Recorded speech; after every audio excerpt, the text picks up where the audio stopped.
मस्त कहानियाँ। सुदाम रोज की तरह अपने खेत में काम कर रहा था।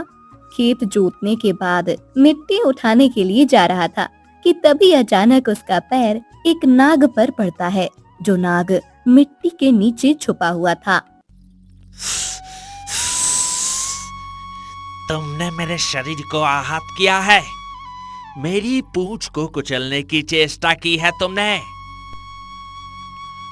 नहीं नहीं, मुझे क्षमा करें नागराज, मैंने जानबूझकर आपको आहत नहीं किया है। मैं मिट्टी उठाने जा रहा था, तभी अचानक मेरा पैर आपकी पूंछ पर गिर गया। मुझे तो पता ही नहीं था कि आप इस मिट्टी के नीचे छुपे हुए हैं। बाहर तापमान बहुत बड़ा हुआ है, इसलिए गर्मी में थोड़ी राहत पाने के लिए मैं मिट्टी के नीचे बैठा था। मैं फिर से आपसे क्षमा मांगता हूँ नागराज, आपको परेशान करने का मेरा आशय नहीं था। नागराज, इस बार मुझे क्षमा कर दीजिए। मैं आपको वचन देता हूँ कि यदि भविष्य में कभी आप पर कोई आपत्ति आई या आपको मेरी सहायता की आवश्यकता पड़ी तो मैं अवश्य उपस्थित होऊंगा। तुम और इस नागराज की सहायता करोगे?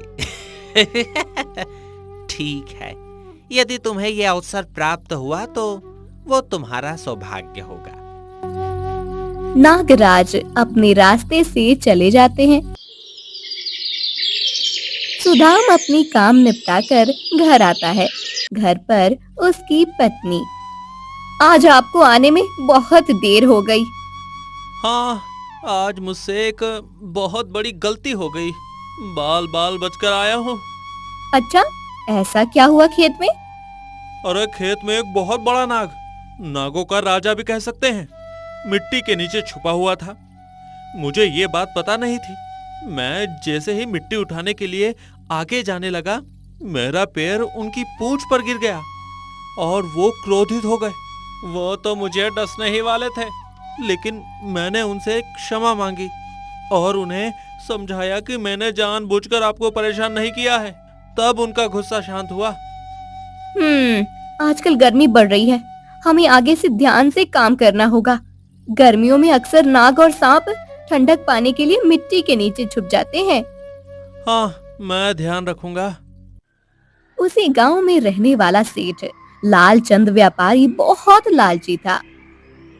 एक दिन वो सुदामा के पास आता है और अरे सुदामा, यह फसल उतनी अच्छी नहीं हुई है जितनी की होनी चाहिए। मैं तुम्हें एक बोरी के 100 रुपए दूंगा, बस। अरे ये क्या कह रहे हैं लालचंद जी? आप मेरे अनाज को देखिए, कितने खिले खिले दाने हैं। मैं तो अनाज को अच्छे से साफ करके बोरियों में भरता हूँ। कभी भी मेरे अनाज में कंकड़ पत्थर नहीं होते। आपको भी पता है कि एक बार मैंने आपको बोरी बेच दी तो आपको फिर से उसे साफ करने की आवश्यकता नहीं पड़ती। वो तो तुम्हारी बात सही है, पर गांव में बाकी भी किसान हैं जिनकी फसल तुमसे कई गुना अच्छी आई है। अब अगर तुम्हें कम दाम में इसे नहीं बेचना तो ठीक है, मैं किसी और से खरीद लूंगा। बाकी किसान भी बैठे हैं। सुदाम को समझ नहीं आता कि वो क्या कहे। थोड़ी थोड़ी देर रुकिए लालचंद जी, मैं आपको विचार करके बताता हूँ। अब क्या करें? ये सेठ लालचंद तो एक बोरी के लिए सिर्फ 100 रुपए देने की बात कर रहा है। हाँ, ऐसे तो हमें मुनाफा बहुत कम मिलेगा।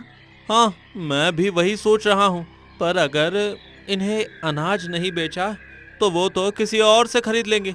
हमारा तो पूरा नुकसान हो जाएगा। अब ठीक है, तो फिर इस बार बेच दीजिए कम दाम में।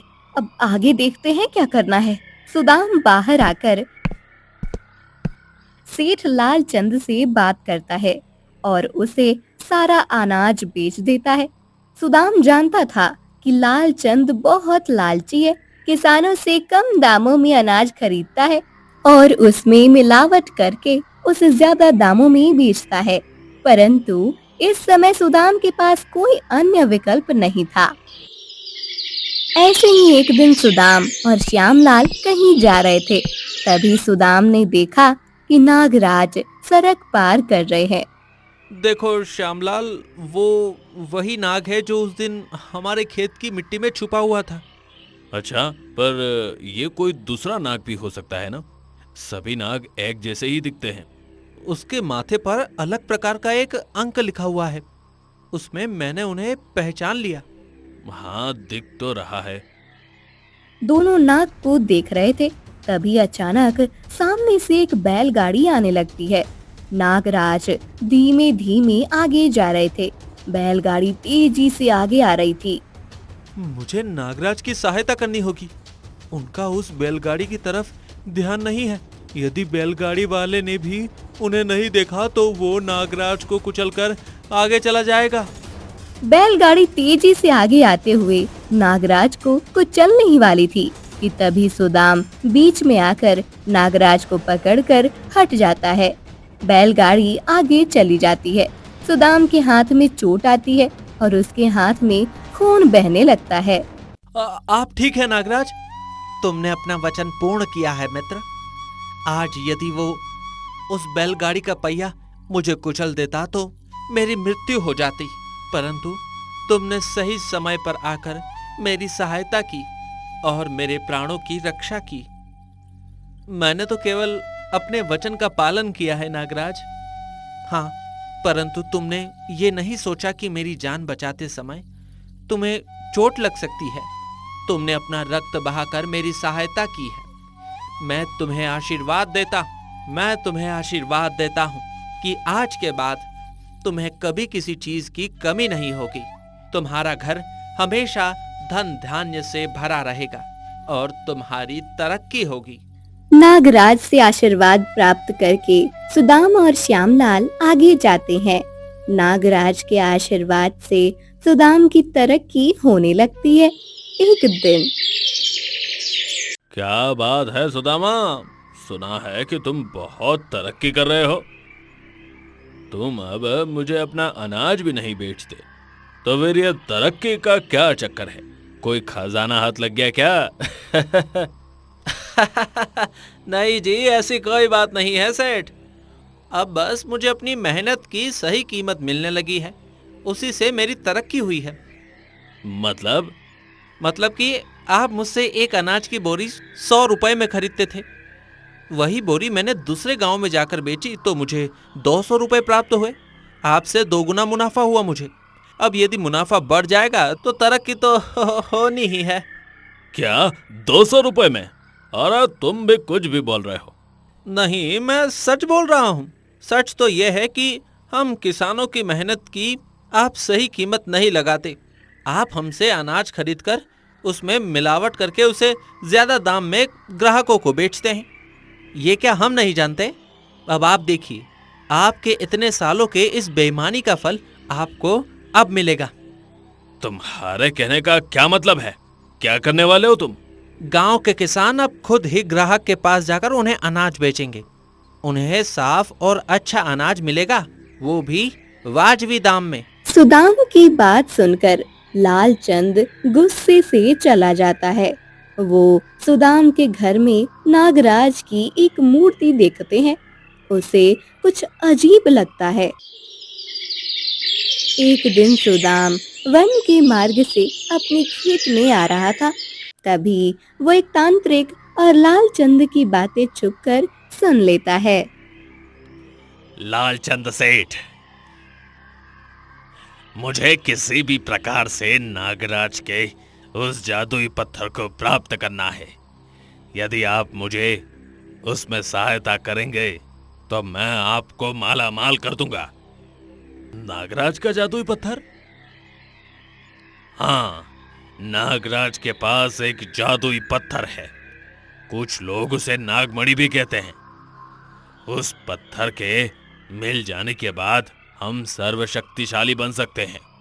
जिसके पास भी वो पत्थर होता है वो इतना अमीर बन जाता है कि उसके सामने किसी राजा का राज खजाना भी छोटा पड़ जाए। अच्छा, उस जादुई पत्थर के बारे में सुनकर लालचंद कुछ विचार करने लगता है। मैं आपकी सहायता करूंगा। तुम्हारे गांव के आसपास ही कहीं नागराज का वास्तव्य है। तुम अपने गांव के पास नजर रखो, कभी ना कभी तो वो नागराज अपने बिल से बाहर आएगा। कुछ दिनों पहले गांव में लोग बातें कर रहे थे कि किसी बैलगाड़ी के नीचे एक नाग कुचलते कुचलते बच गया। बहुत बड़ा नाग था वो अवश्य नागराज ही होगा। ठीक है, जैसे ही मुझे कोई जानकारी प्राप्त होती है मैं आपको बता देता हूँ। उन दोनों की बातें सुनकर सुदाम भागकर अपने घर आता है। अरे क्या हुआ, ऐसे भागते हुए क्यों आ रहे हो? अरे क्या बताऊं, वो लालची सेठ लालचंद एक दुष्ट तांत्रिक से बात कर रहा था वन में। बोल रहा था कि नागराज के पास कोई जादुई पत्थर है जिसे उस तांत्रिक को प्राप्त करना है, और लालचंद ने उसकी सहायता की तो वो तांत्रिक उसे बहुत सारा धन देने वाला है। वो लालचंद कितना लालची है ये तो सब जानते हैं। मुझे कुछ भी करके नागराज को ये बात बतानी चाहिए। यदि वो तांत्रिक नागराज तक पहुंच गया तो अनर्थ हो जाएगा। सुदाम छुपकर घर से बाहर आता है और चलने लगता है। काफी दूर तक चलने के बाद वो एक सुनसान जगह पर एक बहुत बड़े पेड़ के नीचे जाकर खड़ा हो जाता है। नागराज, नागराज, मैं सुदाम आपसे मिलने आया हूँ। उस पेड़ के एक बड़ी छेद से नागराज फुदकारते हुए बाहर आते हैं। क्या हुआ मित्र सुदामा, किसी सहायता की आवश्यकता है तुम्हें? नहीं, मुझे कोई सहायता नहीं चाहिए। मैं तो आपको सूचित करने आया हूँ। सूचित करने आए हो? क्यों, क्या हुआ? अरे आप पर बहुत बड़ी विपत्ति आने वाली है नागराज। दुष्ट तांत्रिक आपका कोई जादुई पत्थर प्राप्त करना चाहता है। मैंने आज उसे हमारे ही गांव के एक लालची सेठ से बात करते हुए सुना। सेठ लालचंद सुदाम का पीछा कर रहा था, जिसके बारे में सुदाम को पता नहीं था। लालचंद सुदाम को दूर से नागराज से बात करते हुए देख लेता है। सुदाम को नागराज से बात करता हुआ देख लालचंद, अच्छा तो यहाँ रहता है नागराज। इसलिए सुदामा के घर में नागराज की मूर्ति है। अवश्य नागराज ने अपनी कृपा बरसाई है, इसीलिए तो भागता हुआ आया यहाँ। चलो अब उस तांत्रिक को बता देता हूँ नागराज का पता। एक बार वो तांत्रिक नागराज को अपनी बिन से अपने वश में कर ले, तांत्रिक से पहले मैं ही उस जादुई पत्थर को लेकर भाग जाऊंगा। वो तांत्रिक क्या मुझे मूर्ख समझता है? मुझे थोड़ा सा धन देकर खुद पूरा पत्थर ले जाएगा। चलो अब तांत्रिक को लेकर आता हूँ। सेठ लालचंद तांत्रिक के पास जाता है और उसे नागराज का पता बता देता है। दोनों भी उस पेड़ के पास आते हैं। तब तक सुदाम वहां नहीं होता। तांत्रिक बिन बजाने लगता है। उसे लगता है कि नागराज उसकी बिन की आवाज से वश में हो जाएंगे और पेड़ से बाहर आ जाएंगे। देखना, अब मेरी इन दिव्य बीन की आवाज सुनकर वो नागराज वश में हो जाएगा और बाहर आ जाएगा। एक बार वो बाहर आ जाए फिर हम उससे वो जादुई पत्थर प्राप्त कर लेंगे। हाँ अवश्य, मैं भी उसी क्षण की प्रतीक्षा कर रहा हूँ। तांत्रिक फिर से बीन बजाने लगता है। नागराज पेड़ से बाहर आते हैं। इससे पहले कि तांत्रिक उसे पकड़कर बक्से में डाले, वहाँ बहुत से सैनिक आ जाते हैं। ये सब क्या हो रहा है? ये सैनिक कहाँ से आ गए? सैनिक तांत्रिक और लालचंद को घेर लेते हैं। तभी महाराज रौनक सुदाम के साथ वहाँ आते हैं। बंदी बना लो इन दोनों दुष्टों को। सैनिक सेठ लालचंद और तांत्रिक को बंदी बना लेते हैं। सुदामा, नागराज सत्य कह रहे हैं। तुमने समय पर आकर मुझे सब कुछ बता दिया। नागराज के दिव्य पत्थर को प्राप्त करने के लिए ये दुष्ट तांत्रिक न जाने किस हद तक जाता। नाग प्रजा हमारे समाज का एक हिस्सा है, उनका रक्षण करना हमारा कर्तव्य है। तुमने आज अपने सजग नागरिक होने का कर्तव्य निभाया है। मैं तुमसे बहुत प्रसन्न हूँ। महाराज, नागराज पर मैंने कोई उपकार नहीं किया है। यदि इस दुष्ट तांत्रिक को नागराज का जादुई पत्थर प्राप्त हो जाता तो वो उस पत्थर का अपने स्वार्थ के लिए दुरुपयोग करता। शक्तिशाली बनने के बाद वो क्या करता, ये हम सोच भी नहीं सकते। तुम सच बोल रहे हो, परंतु अब ये दोनों कुछ नहीं कर सकते। मैं इन्हें आजीवन कारावास का दंड देता हूँ। महाराज रौनक सैनिकों के साथ दोनों अपराधियों को लेकर जाते हैं। फिर सुदामा, मेरा ये जादुई पत्थर मैं तुम्हें देता हूँ। तुम एक सज्जन व्यक्ति हो। मुझे विश्वास है कि तुम कभी भी इस पत्थर का अपने स्वार्थ के लिए उपयोग नहीं करोगे। इस पत्थर के तुम्हारे घर में होने से तुम्हारे घर में धन की वर्षा होने लगेगी। यदि ऐसा हुआ तो नागराज, मैं आपको वचन देता हूँ कि मैं अपने राज्य और सभी गांव वालों के लिए उस धन का उपयोग करूंगा। नागराज अपना जादुई पत्थर सुदाम को देते हैं। सुदाम उस पत्थर को अपने घर में रखता है। एक दिन जब सुदाम खेत खोद रहा था, तब उसे एक बहुत बड़ा घड़ा मिलता है जिसमें सोने की मोहरें होती है। ये देखो, कितना बड़ा खजाना मिला है। ये जरूर नागराज के उस जादुई पत्थर का कमाल है। हाँ, चलो इसे घर ले जाते हैं। उस खजाने को घर ले जाते हैं। सुदाम कई जरूरतमंदों की सहायता करता है, फिर भी उस घड़े के सोने की मोहरें कम नहीं होती। फिर सुदाम अपना एक बड़ा घर बनाता है। अब हमने इतनी जरूरतमंदों की सहायता की, हमारा इतना बड़ा घर बनवाया, पर फिर भी इस घड़े से मोहरें कम ही नहीं होती। जितना धन हम इससे निकालते हैं, उससे ज्यादा धन फिर से इस घड़े में उत्पन्न हो जाता है। हाँ, तुमने उस दिन सही कहा था। उस जादुई पत्थर के कारण ही हो रहा है। मैं कल महाराज से जाकर मिलता हूँ, उन्हें इस खजाने के विषय में बताता हूँ। हमारे राज्य के लिए जितनी भी आवश्यक सुख सुविधाएं का निर्माण उन्हें करना है, उसके लिए इस खजाने का उपयोग हो सकता है। हाँ, हमारे राज्य के लिए हम कुछ कर पाए तो ये हमारा सौभाग्य है। आप अवश्य ऐसा ही कीजिए। अगले दिन सुदाम महाराज से जाकर मिलता है। महाराज रौनक को उसकी योजना उचित लगती है। खजाने का उपयोग करके सुदाम की सहायता से महाराज अपने राज्य को बहुत समृद्ध बना देते हैं। उस राज्य में नागराज के आशीर्वाद से अब किसी प्रकार की कोई कमी नहीं होती। सुंदरबन राज्य में रहने वाला हीरो का व्यापारी हीरालाल बहुत बड़ा धनवान था। उसके पास किसी भी चीज की कोई कमी नहीं थी। वो बहुत बड़ी हवेली में रहता था। एक दिन उसके दरवाजे पर एक भिखारन आती है। भगवान के लिए इस गरीब को कुछ दे दीजिए मालिक, थोड़ा धन दीजिए, आपको गरीब की दुआ मिलेगी। मैं भगवान से प्रार्थना करूंगी आपके लिए कि आपका घर हमेशा धन धान्य से भरा रहे। ए भिखारन, मैं तुम्हें धन तो देता हूँ, परंतु तुम्हें मेरे लिए प्रार्थना करने की कोई आवश्यकता नहीं है। वो प्रार्थना तुम किसी दूसरे गरीब के लिए बचा कर रखना।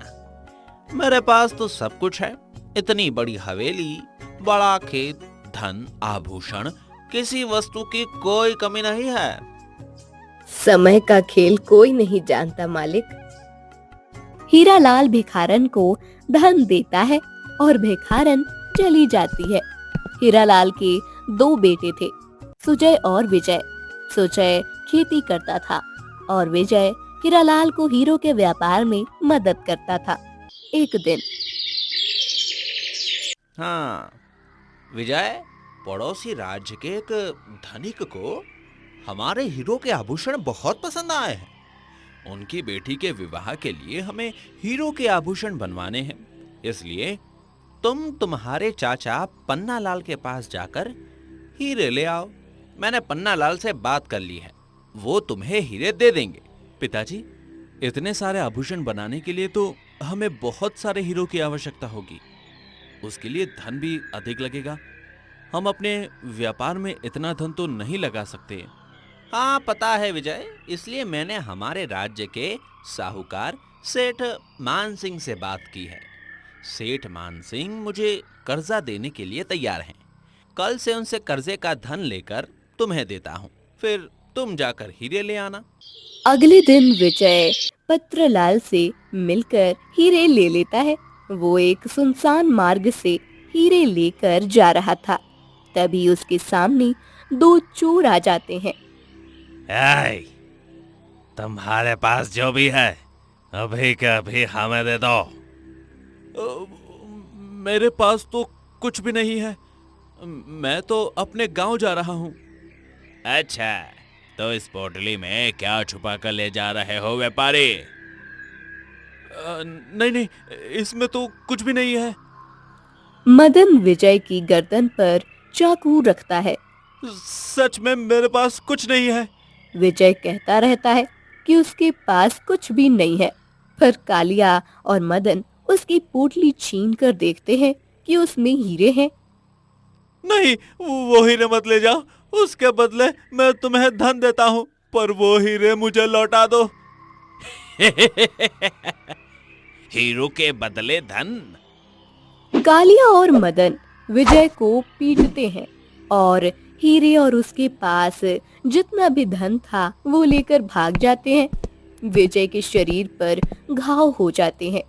वो वैसे ही घर पहुंचता है। उसकी वो हालत देखकर अरे विजय, ये क्या हुआ तुम्हें?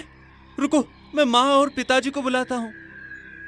सुजय के बुलाने के बाद हीरालाल और उसकी पत्नी सुनीति वहां आते हैं। बेटा, क्या हुआ तुम्हें? कितनी बेदर्दी से मारा है मेरे बेटे को। पिताजी, मैं पन्नालाल चाचा से हीरे लेकर लौट रहा था, तभी दो चोर आए और उन्होंने मुझे पीट कर मुझसे हीरे ले लिए।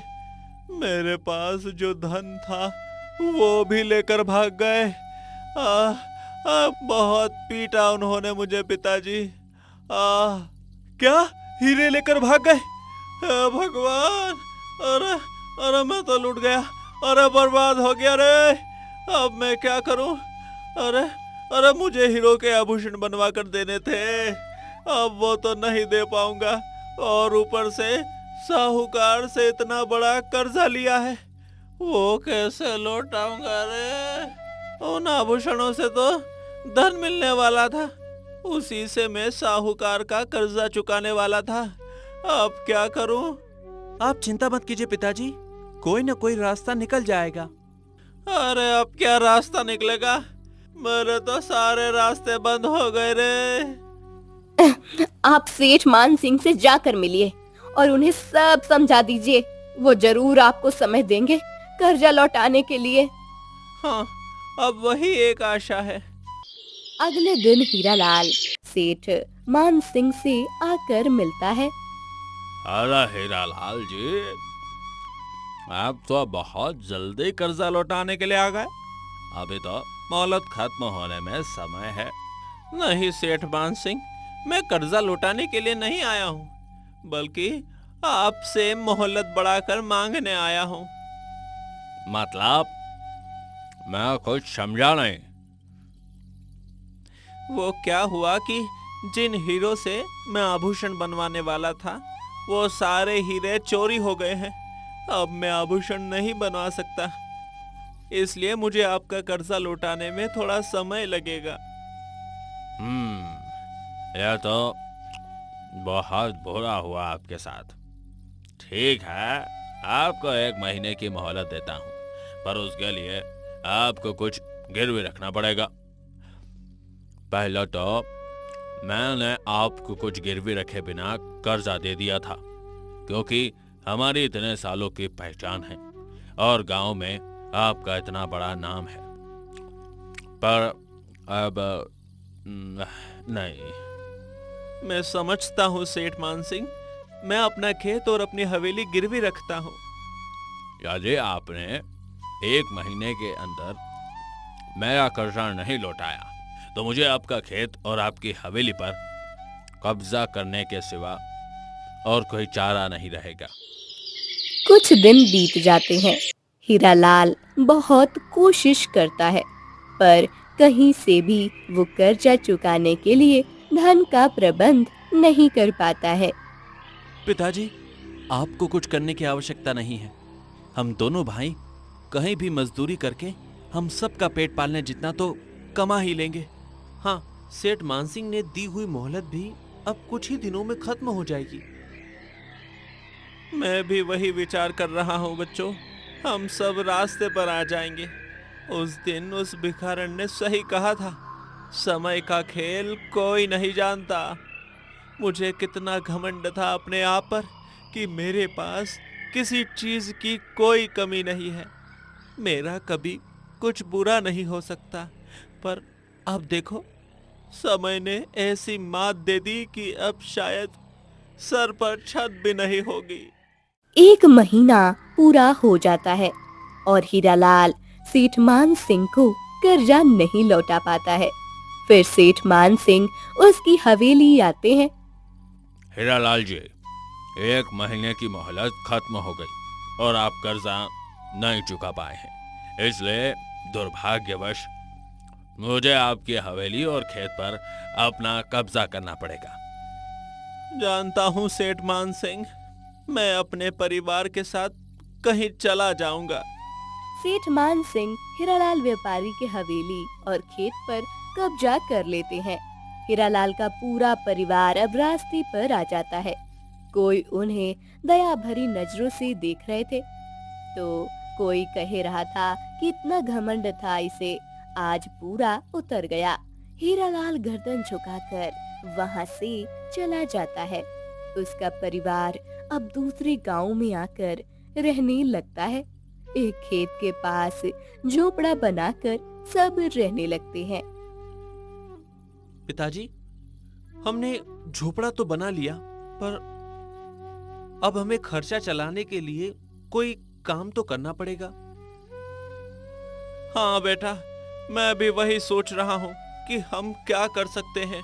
पिताजी, आपको कुछ करने की आवश्यकता नहीं है। हम दोनों भाई कहीं भी मजदूरी करके हम सबका पेट पालने जितना तो कमा ही लेंगे। जानता हूँ बेटा, पर बात सिर्फ हमारा पेट पालने की नहीं है। जितनी जल्दी हम साहूकार का कर्जा चुकाएंगे, उतनी ही जल्दी हम उनसे अपना खेत और हवेली वापस ले पाएंगे। मुझे भी कुछ तो करना ही होगा।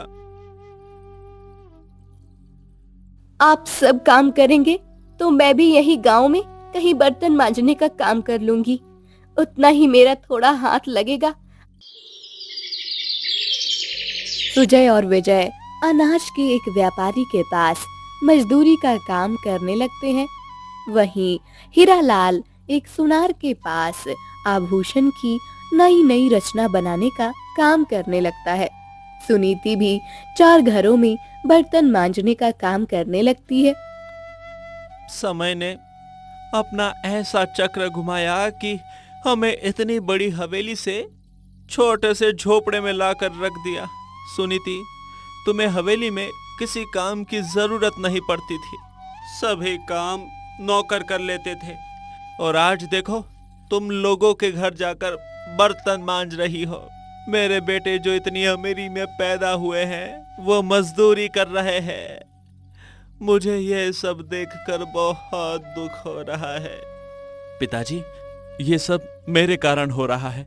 उस दिन अगर मैं चौकन्ना रहता तो शायद चोरी नहीं होती।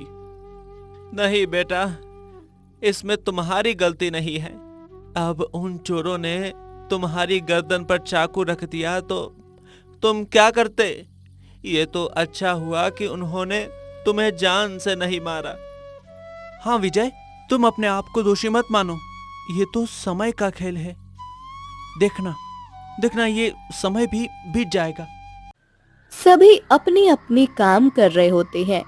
3-4 महीने बीत जाते हैं।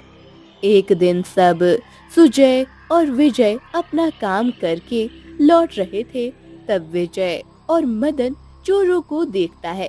सुजय और विजय दोनों पेड़ के पीछे छुपकर दोनों चोरों की बातें सुनने लगते हैं।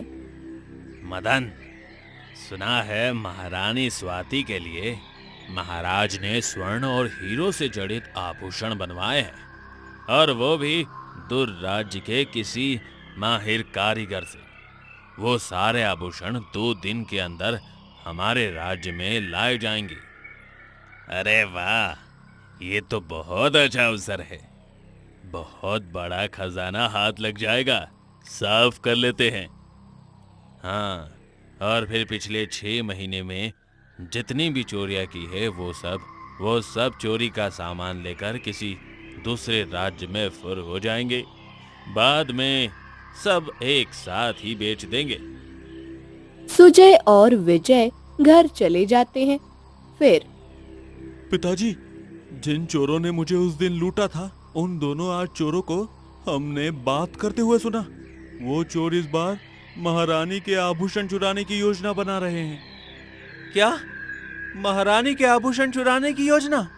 इतना बड़ा साहस उनका! पिताजी, मुझे लगता है हमें महाराज को इस बात की जानकारी देनी चाहिए। अगले दिन हीरालाल के साथ सुजय और विजय महाराज विक्रम से मिलने आते हैं। महाराज की जय हो। मैं हीरालाल व्यापारी हूँ। मैंने सुना है आपके विषय में। आपके साथ बहुत बुरा हुआ है। हाँ महाराज, परंतु मेरे इतना बुरा जिसके कारण हुआ है, वो दोनों चोर इस बार महारानी के आभूषण चुराने की योजना बना रहे हैं। महारानी के आभूषण? हाँ महाराज, मैंने और मेरे भाई ने कल दोनों चोर कालिया और मदन को बातें करते हुए सुना है।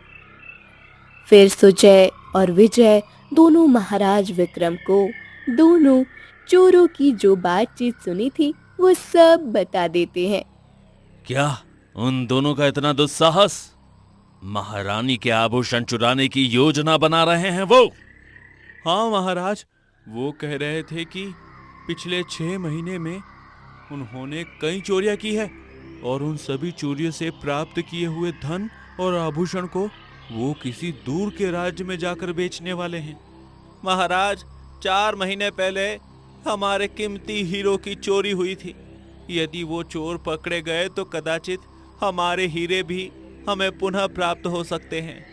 हाँ महाराज, हमारी तरह ही कई और भी लोग होंगे जिनके घरों में उन चोरों ने चोरियां की हैं। उन्हें भी अपना धन प्राप्त हो सकता है। हाँ, किसी भी प्रकार से हमें उन दोनों चोरों को रंगे हाथ पकड़ना होगा।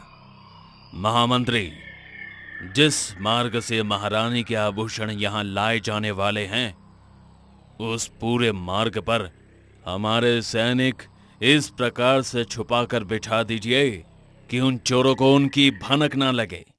जिस समय वो उन आभूषणों को लुटाने का दुस्साहस करेंगे, उसी क्षण हमारे सैनिक उन्हें पकड़ लेंगे और उनसे चोरों का सारा धन प्राप्त कर लेंगे। महाराज का आदेश लेकर महामंत्री अपने सेनापति और सैनिकों को महाराज की योजना समझा देते हैं। सभी सैनिक मार्ग में छुप जाते हैं। अगले दिन दूसरे राज्य के कुछ लोग एक बड़ा पिटारा लेकर उस मार्ग से जाने लगते हैं। तभी वहां छुपे हुए कालिया और मदन। कालिया, ये अवश्य वही पिटारा होगा जिसमें महाराज ने महारानी के लिए बनवाए हुए आभूषण हैं। हाँ, ये वही है। चलो इन्हें लूट लेते हैं। पर वहां कितने लोग हैं?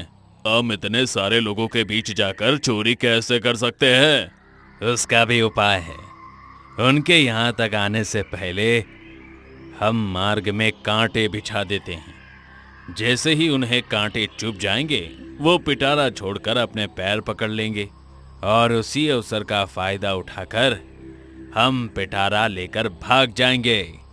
अरे वाह, क्या योजना बनाई है तुमने! चलो। दोनों चोर अपने साथ लाए हुए कांटे मार्ग पे बिछाने लगते हैं। तभी वहां छुपे हुए सैनिक आकर उन दोनों को पकड़ लेते हैं।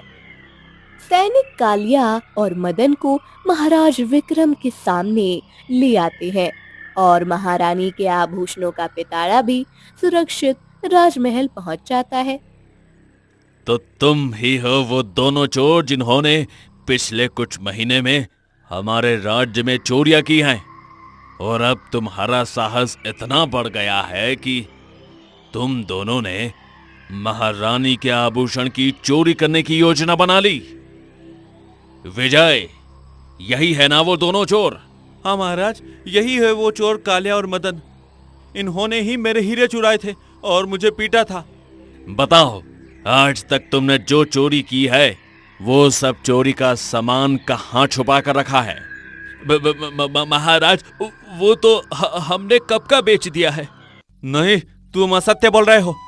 तुमने पिछले 6 महीने में जितनी चोरियां की है वो सब सामान तुम दूर के किसी राज्य में जाकर बेचने वाले हो, ये हमें पता है। सत्य बताओ, तुम्हारे कारण मेरे पिताजी को कितना कष्ट सहना पड़ रहा है। मेरी माँ, जिसे हवेली में एक भी काम नहीं करना पड़ता था, उसके एक पुकार पर नौकर उसके सामने आकर हाजिर हो जाते थे। वो आज लोगों के घर जाकर बर्तन मांज रही है। मेरे पिताजी, जो स्वयं हीरो के आभूषण पहनते थे, उन्हें आज दूसरे सुनार की दुकान पर आभूषणों की रचना थोड़े से धन के लिए बनानी पड़ रही है। शीघ्र बताओ, अन्यथा सैनिक तुम्हें मारकर सत्य उगलवा सकते हैं। नहीं महाराज, हम सत्य बताते हैं। हमने आज तक चोरी किया हुआ सारा सामान वन में एक गुफा के अंदर छुपा कर रखा है। उसमें हीरे और बाकी लोगों का सारा सामान है। महाराज विक्रम महामंत्री के साथ सैनिकों को भेजकर उस गुफा से सारा चोरी का सामान राजमहल लाने को कहते हैं।